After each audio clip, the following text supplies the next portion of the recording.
Da. A venit momentul să schimbai și cauciucul. Să nu încercați asta acasă. Au. Ia.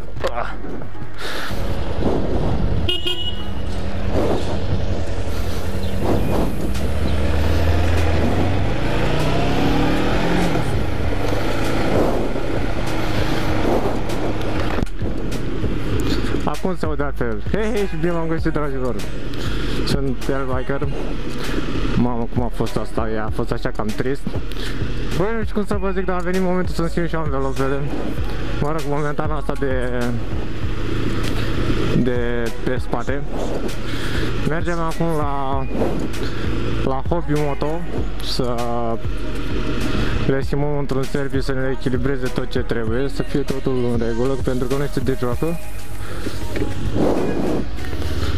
Băi, partea nașpa că nu prea pot să sucesc capul bine, deci v-aș recomanda să nu faceți asta acasă, adică nu știu, este destul de incomod, dar momentan nu știu ce dracu să fac.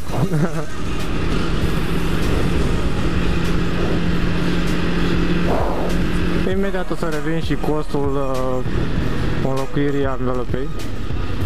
Mamă, este destul de incomod. Voi face din nou un tur prin țară.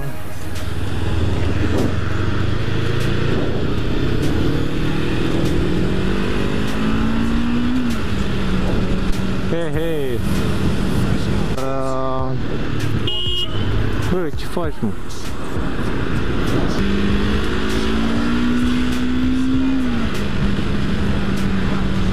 Asta nu încerca nici asta acasă.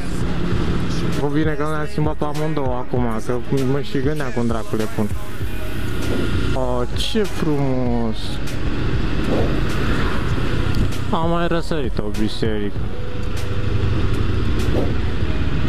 Numai eu nu văd spitale că răsar așa ca pe minune. Dar într-adevăr, noi nu avem nevoie de spital.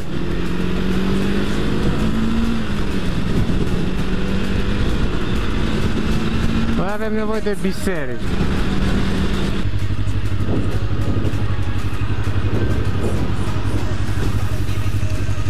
Salut!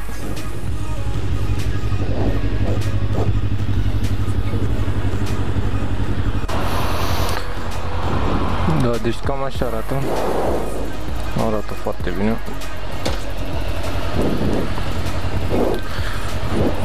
Sincer, vreau să le mulțumesc celor de la Hobby Moto. Învelopa mea arată foarte bine și vă recomand cu încredere. Și dacă nu știați, poți face școala moto și cu ei. Tony este un super băiat. Sigur vei lua permisul fără probleme.